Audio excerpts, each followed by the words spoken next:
Good morning. Welcome back to Bald Father Bets and happy Conference Championship Saturday.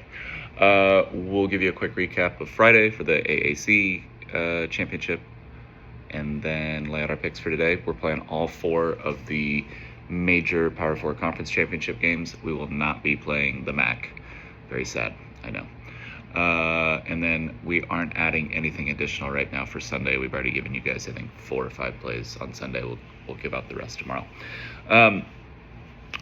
First, please make sure you subscribe to the channel, notifications on, so you know we post. This one is pretty close up until kickoff.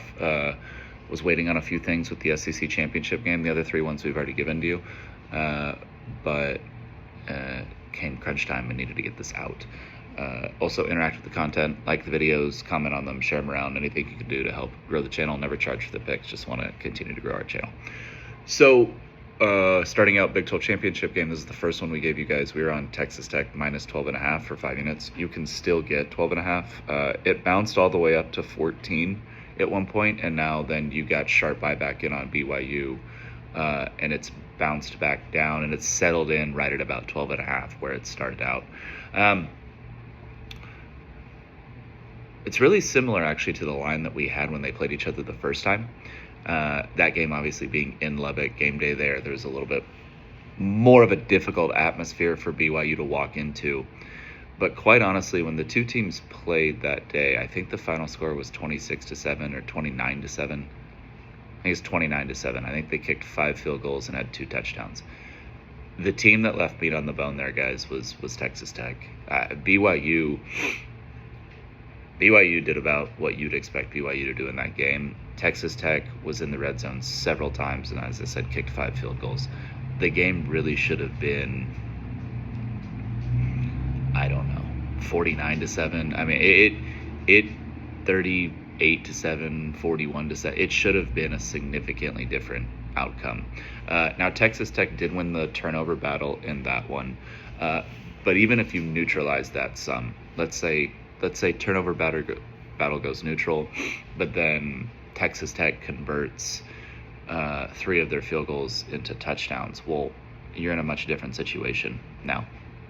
So I don't see how BYU, with their attack of really needing to slow this game down and be balanced with the rushing attack and be aggressive with the rushing attack early and then come in with the pass.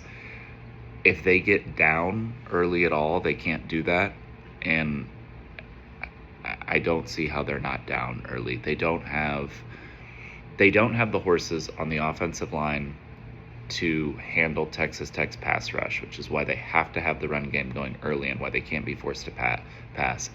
But then defensively, they don't have the horses to handle Texas Tech's high-powered offense. So it's a double-edged sword for them. There isn't one area where they're able to excel to kind of get what they need and how the game is most likely going to go, which is why we expect Texas Tech to have a dominant performance just like they did the first time they played. Okay, SEC Championship game. This is the new one. This is the one we haven't given you guys yet. We're taking Bama plus 2 for 5 units. By the way, Texas Tech was minus 12.5 for 5 units. I don't know if I said that. I was waiting on this. The reason we didn't give this out earlier in the week is I was waiting to see if we were going to get a 3.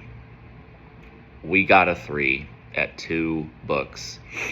I didn't jump on it soon enough. They went away. Then I was waiting to see. Quite honestly, it was just that I was busy and I didn't have time to make a video. Then I was waiting to see, okay, well, we got a 3 a couple times, so maybe it's bouncing back and forth. Maybe we'll get it. And then all of a sudden last night during the AAC Championship game, these things went down to 1.5s and 2s. Even saw one out there this morning. So sharp money's come in all over Bama. We've lost our opportunity at 3s. And even 2.5s. I saw some places posted that certain books were at 2.5, but then when I went and checked those books myself, they were at 2. So I'm just going to give it to you guys at 2. There might be 2.5s out there. Do your own research to see if you can still grab a 2.5. But for record-keeping purposes, we'll give it at 2 because I didn't actually physically see them myself. Bama's the right side here, clearly. It's why the sharp money came in on Bama. They have a really nice matchup with Georgia, especially in the sense that Georgia does not have a pass rush, and except for when they play Texas, and Bama doesn't have a run game. So there isn't really an exposure of what Bama's weak at offensively. On the offensive side for Georgia, a lot of those explosive plays they've been getting in the pass game, that's Bama's strength, is that secondary, and keeping everything in front of them and then forcing field goals in the red zone rather than giving up touchdowns.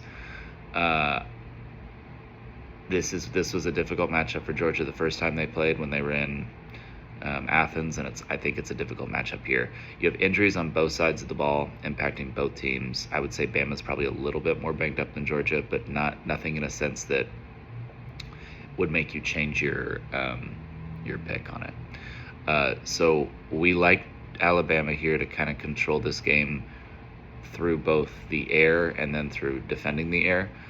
So we like Alabama +2 for 5 units.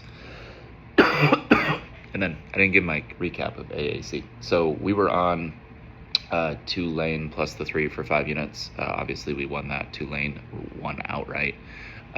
It really was exactly what we said. Tulane was the better team top to bottom. Maybe didn't have the better quarterback or exactly the better passing attack, but that North Texas offense is so predicated on that passing attack working and staying in stride. And as soon as it got behind, as soon as there was some flukish turnovers, maybe some bad calls, whatever, then the whole North Texas system didn't work because they were behind the chains. They weren't out playing with the lead with their offense, just putting the pressure on the other team to try and score and score and score. The pressure was on them to try and score and score and score. And then you saw them force and maybe go for the deep pass a little bit too early rather than taking the check down. They got away from the run a little bit too early. Those are all the things that quite honestly plagued North Texas in their earlier loss this season, and then played them last night. Yeah. Okay. And then the 2 evening games. So we are on Duke +5 for 3 units. You're good to take it down to Duke +4, but you need to, if you didn't get it at 5 when we gave it out, you need to get those soon. We're seeing this game come down to 3.5 now at a lot of places, and that just shows you. I mean, places that are at 3.5 right now are getting hammered with Virginia money because everybody and their mother's on Virginia, especially with the way this game went the first time these guys played. Duke didn't even show up. So I mean, Book is welcoming Virginia money right now, which makes me even more confident in our play. The first time these two teams played, so where Duke has an advantage on Virginia is the defensive line. On paper, Virginia really should struggle in pass pro, and Chandler Morris should be pressured and maybe have 3 or 4 or 5 sacks by the end of the game. None of that happened the first time they played. Like, 0. Chandler Morris could stand back there, make a coffee, make a phone call, and then throw the ball. So we think that was a little bit flukish.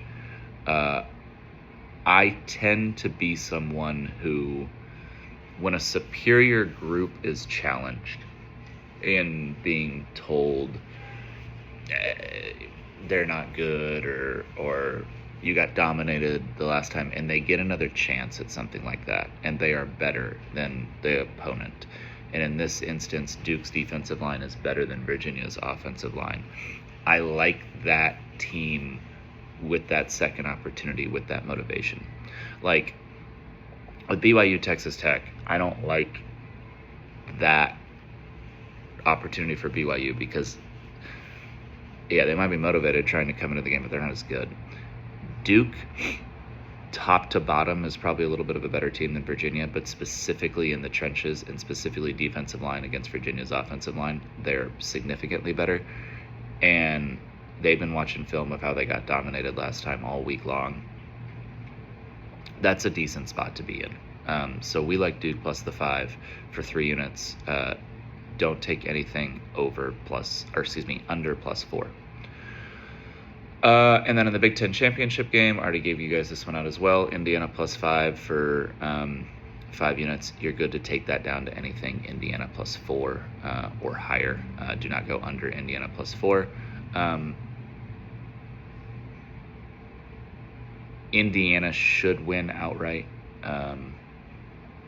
There's a matchup specifically with their RPO system that freezes linebackers, and the reason Ohio State's defense has been what they've been this year, with Arvell Reese being their most spectacular player, is the Patricia system. So last year their defense was what it was, and Caleb Downs was their most spectacular player because of the 4-2-5 inverted Tampa 2 null system, with Downs playing that rover.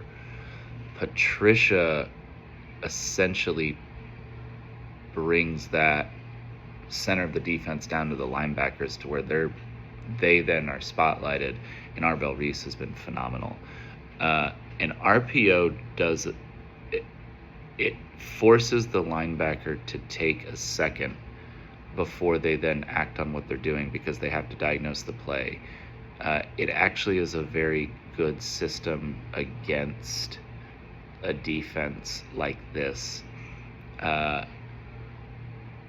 It's what has given Patricia's defenses issues in the past. It's just that an RPO system is so remedial that hardly anyone in the NFL would do it. But there would be teams that would break out formulations of an RPO against Patricia during his time with the Patriots, with the Lions, and with the Eagles, especially in that last stint against the Eagles, because then the RPO had come to the NFL a little bit more. Also, that Eagles defense was ass that year.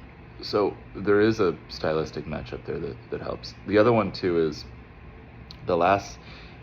I've had a few people ask me, like, what's different between now and the last time they played. The Indiana team is just kind of better at everything that they're doing right now than they were last year. Pretty much just across the board. Their offensive line is better than it was last year. Their defensive line is better than it was last year. Their linebackers are better. Their secondary is better. They have better quarterback play. Wide receivers are playing better. Running backs are better. They're just better across the board. But specifically to an offensive line, the reason they lost the game last year was because the offensive line had no ability to hold up against the defensive front, the front four from Ohio State. Ohio State's been a very good defense this year. Their front four isn't quite as good as it was last year.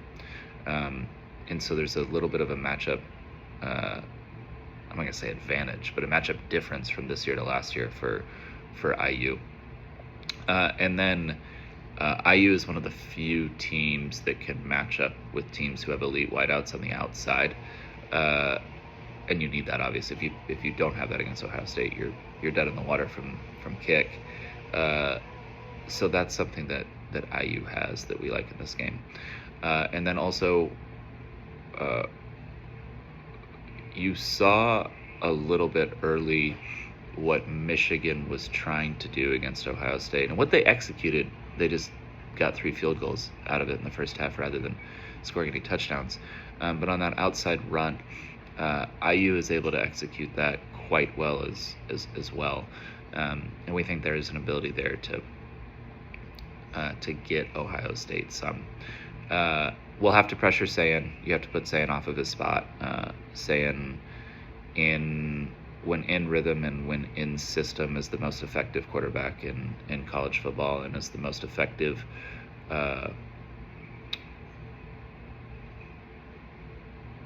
stay on scheduler. That's not a phrase. I just made it up, but that's kind of the way I would describe it, which is one of the most important traits of a quarterback, is keeping the offense on schedule. He just doesn't really make mistakes, and he doesn't not take what's in front of him trying to get something else, which is another super important trait of college. He reminds me a lot of like an ideal Kirby Smart quarterback, actually. And so you have to get him off the spot. So in IU, will have to get him off the spot. If they don't get him off the spot, Ohio State will win, and they'll probably win I'm not gonna say going away, but they'll win, and you'll be like, yeah, Ohio State won that game. But anyway, we like IU plus 5 for 5 units. You're going to take it down to anything IU plus 4. Do not go under 4. That's it.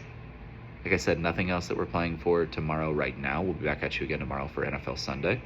And then we'll be back at you again for Monday Night Football, where we've already given you the play, but we'll still have a video for it. Enjoy Championship Saturday. Hopefully you guys are staying warm with the winter weather out there. And let's have ourselves a day. Thank you.